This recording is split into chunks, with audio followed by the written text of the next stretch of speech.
Welcome back. This is Richard Kuhns, author of How to Get Your Life Back from Morgellons, Chronic Lyme, and Other Skin Parasites.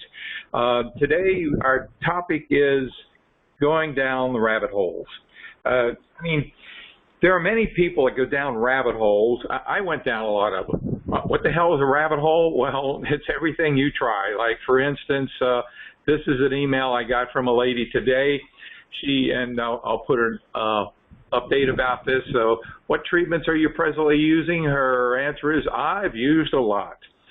Now alcohol wipes to handle everything outside the apartment. Freezing keys, adult diapers, dress and freezer, putting my dress in the freezer, zapping the house, zapping the bed myself, HP and vaporizer, turmeric powder and lavender buds scattered on the bed, freezing hair ties, face mask, bagging up kitchen trash bags, clean laundry, toilet paper, wearing flip-flops, change socks, tea tree oil, burdock shampoo and conditioner, peppermint soap, handle to with sterilized hands, laundry on high dryer after a half hour, spray washer and wipe it down.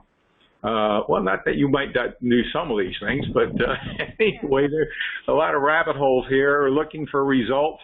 Wipe dryer before using. What is not in bankers' boxes are enclosed. Put them in closed plastic totes. Boswellia, NAC, Sun, Chlorella, Cranberry, 10,000 milligram. Wow, 10,000 milligram capsules. No wonder she's feeding the parasites here. Milk thistle capsules. Milk thistle is good. Drink chicory decoction. Coffee per day. Blowing palm. AM. Greet. And it goes on and on. I asked her to write back all the things she's done, and this is not extraordinary. I think we all go through this, but you know the sad part.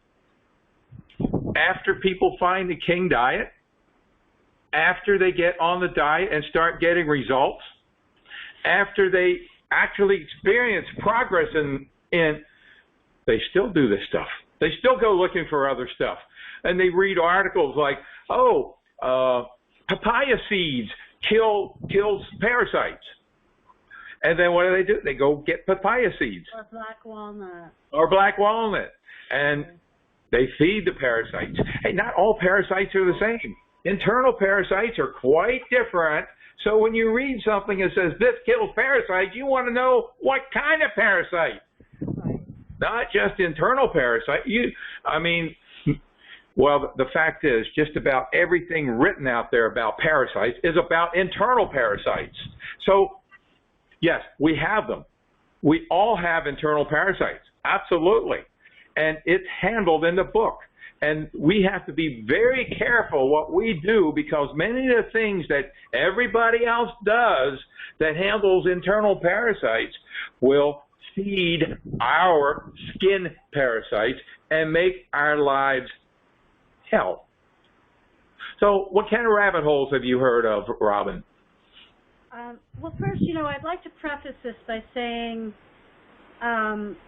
especially, I know in my own experience before I found this call, Richard and his book, I tried a million things, and some of them worked and some of them didn't.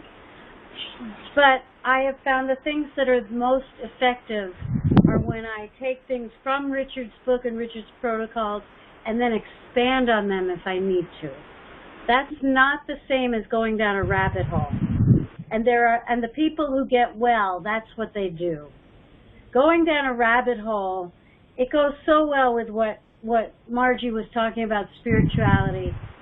People go down rabbit holes when they live in total panic mode. They are constantly searching for a quick fix, for the one answer that's going to solve everything. And there is not. There is not one answer. You can't find one thing that's going to work. You can't get better faster than it takes. And it takes time. Everything takes time. And I'm just, so for example, and lately, everyone who contacts me, it's like a rabbit hole call, I guess I would call it. And, thank God I have a sense of humor, but it's hard, and it's, one person emailed me and they said, well, and these are not even real research. It's either a peer-reviewed study or something someone puts on Facebook or YouTube without any backup or verification or study. So this one person sent an email and said, well, springtails live in dirt and they feed on dead bodies. Therefore, here's the killer. This is the rabbit hole. Therefore, when you have Morgellons, your body is releasing odors like you're a dead body, and that attracts springtails.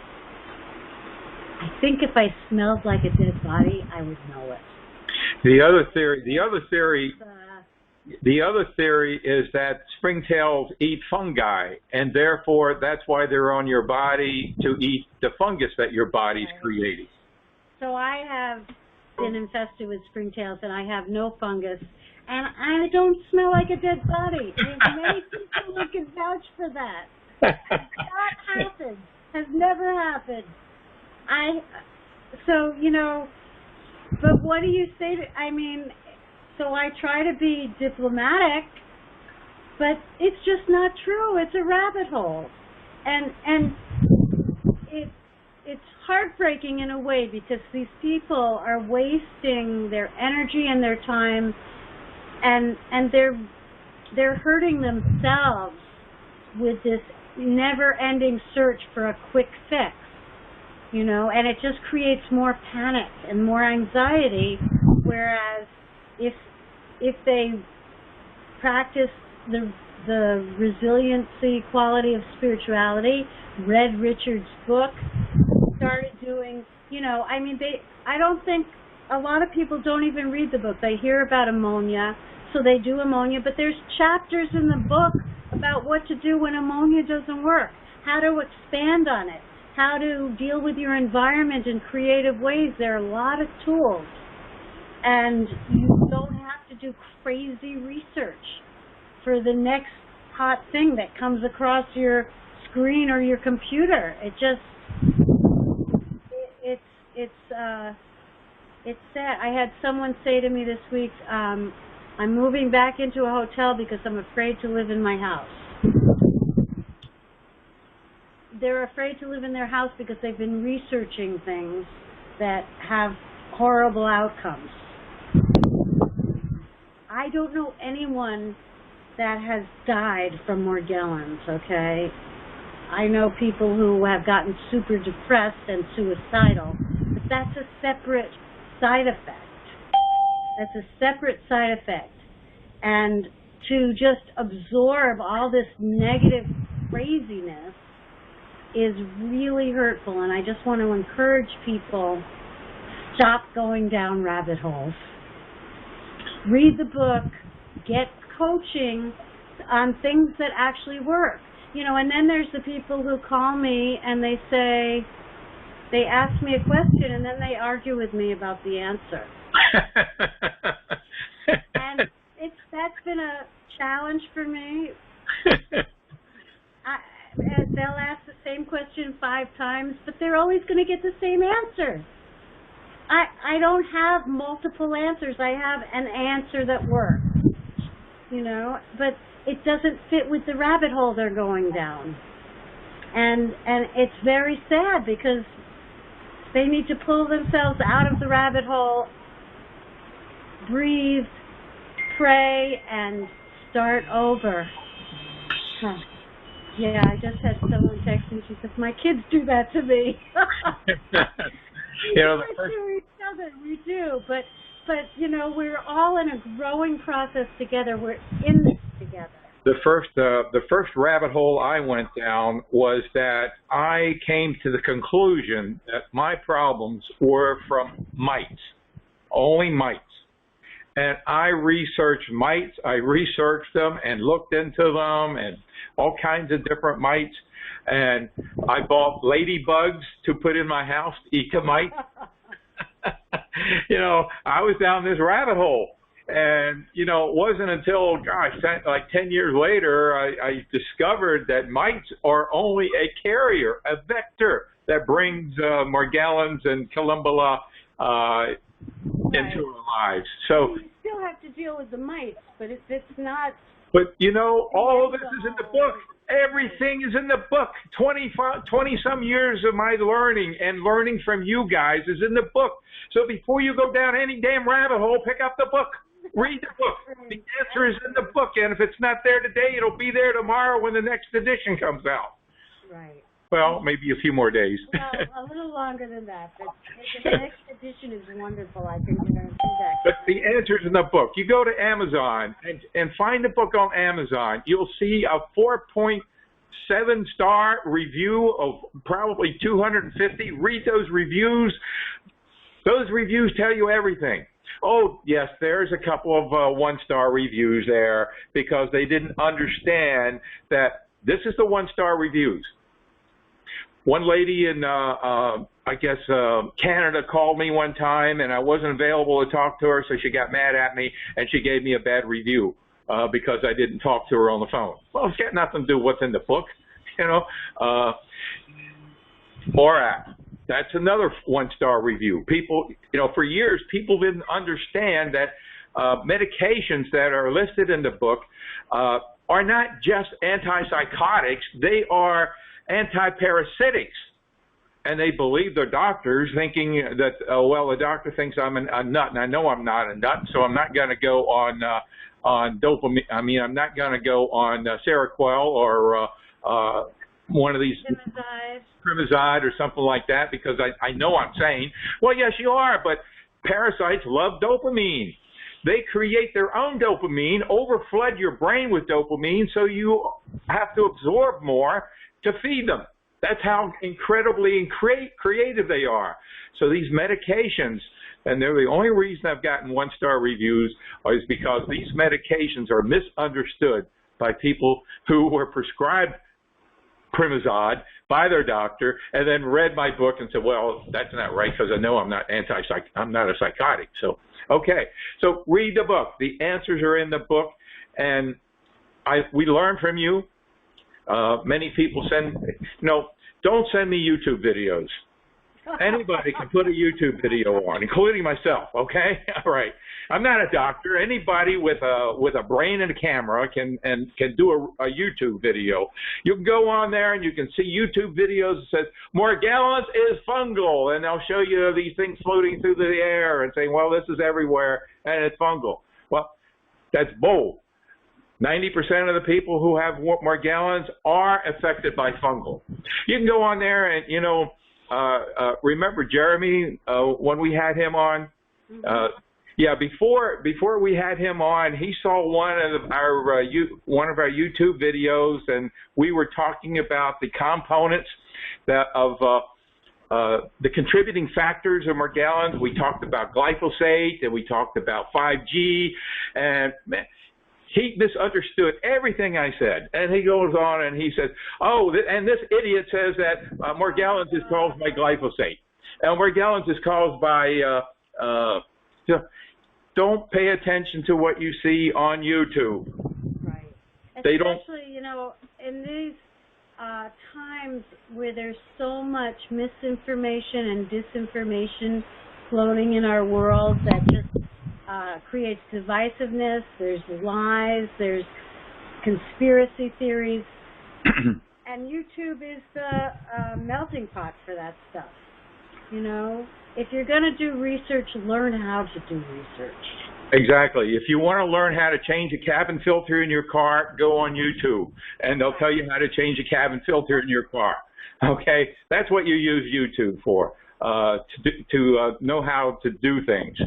So, read research. We learn a lot from research. And if you go back through the blog, you'll see oodles of research that people have shared with me that I've published, research that tells you that if you scratch yourself, you're actually creating signals for the parasites to get stronger.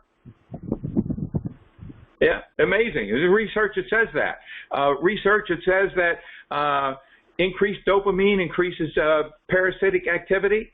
So research, that's where we learn. not from theories and suppositions that we all go through as we're trying to figure out what's going on with these miserable diseases. But you know what? They are only organisms. They are only organisms. And if we were on top of it in the beginning, you know, if I was on top of it in the beginning, it would have been a blip in my life. It wouldn't have taken over my life. Robin talked about being reinfected. So did Margie. It's a normal occurrence. Somebody says, well, is there a cure for Morgellons? Hell no. There is no cure, and don't even look for one. It's an improbability to find one because they are organisms.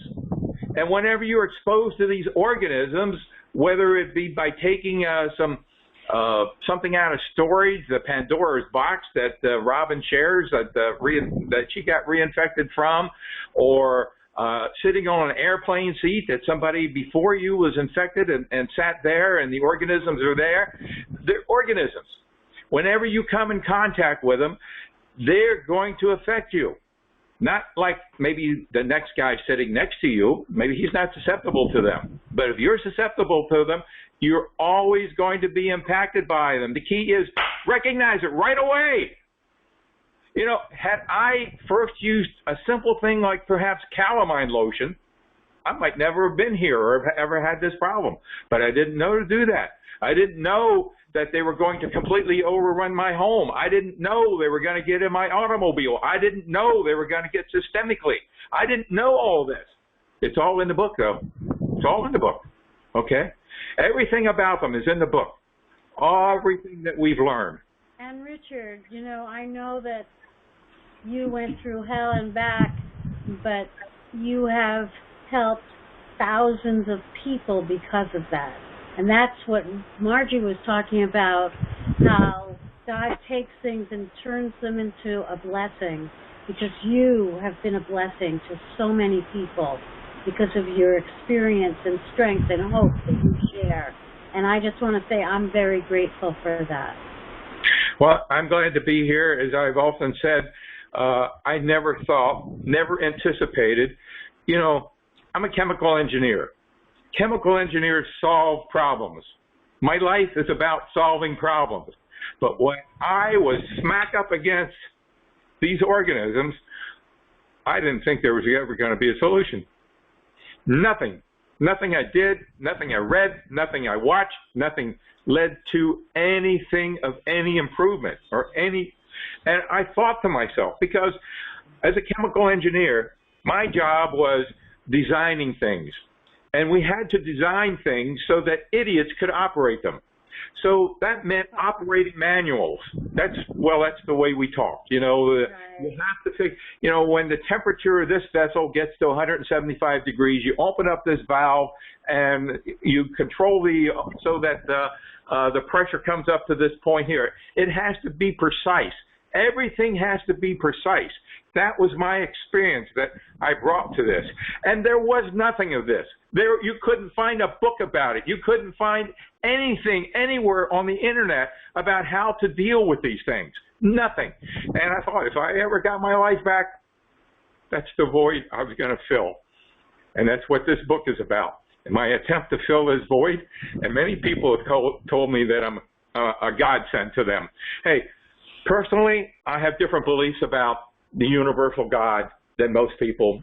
You know, I believe that it's up to us to find something good in things that happen, and we don't blame it on God, and we don't give God credit. You know, it's up to us to figure out what to do with the hand that we are dealt.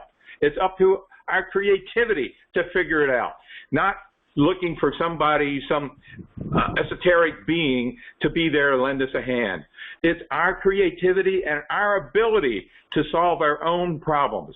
That's what brings us to solutions. So rabbit holes, there are a lot of them. Be careful, because you can break a leg in one of them. Okay, all right, then we'll close this segment. Margie, do you have anything to add? You're still here, and Robin, you have anything to add before we close this segment? There was something I wanted to, and you inspired me by another talk you gave, Richard, about dopamine. And being a person who is I'm an expansive thinker. I call myself an expansive thinker. Some people might say I have ADD, but that's my label for me. Dopamine is a very important thing for my thought process to work. Not high levels of dopamine, but normal levels of dopamine. I've been doing a lot of reading about it, and stress is one of the things that lowers dopamine. And we have that brain fog phenomenon with people who are getting attacked by these organisms. I've also read that certain mice in birdhouses go after one person, one bird, and that bird gets into a stupor, and it just sits there helplessly after a while, because that's the effect of getting bitten over and over and over again. And so I just wanted to put out they were studies made about natural ways to increase dopamine, and I'm not saying extra high like you were saying when you're using medication. You know, they're messing with your neurotransmitters, and you can get, you know, higher levels than you're supposed to. It's natural. You're going to stay in a level. The first thing is eating a high-protein diet. Protein has a great effect on dopamine. So making sure if you have a choice of having that extra serving of rice or having 2 more ounces of chicken in your meal, have the chicken. It will keep you more alert. Also, not so much saturated fat. I was thinking of your rice bran oil, Richard. You know, if it's butter or rice bran oil, maybe not always butter, because I know I can rationalize saying, oh, I can have all the butter I want. Well, it's not good for your dopamine levels. It'll depress them. Exercise, of course, is probably one of the best ways of increasing your dopamine levels to a normal state. You're being attacked by these organisms. Every time you're attacked, the inflammation response goes off in your body, and there's negative health correlates with that. One of them is depressed dopamine. And what happens when you have depressed dopamine? Dopamine, inattention, and fog brain. And if anyone has been suffering with that as a result of, as part of your symptomology, then I'm just offering these. Exercise is probably the best way to get your dopamine back to a normal state. And music, they did studies with music. Music increases people's dopamine. So, one of the biggest deteriorating factors for your dopamine levels, which are the levels that help you stay alert and focused, is the lack of sleep. So if you have chronic insomnia, your dopamine levels are going to crash. You're going to have fog brain. You're going to have a hard time processing, and that can lead to more infections because oh, I forgot, I left that bag out there, or something like that. So for me, it's a very important thing to keep my brain healthy, and because it's my operating system, and if it's not working, it'll get me in trouble. And one wrong slip with this illness can really get you back into an infection. So anyway, I wanted to just put that out. Thank you, Margie. Anything, Robin? No, I'm good. I think everything was covered. Great. Well, then that concludes this portion of the program.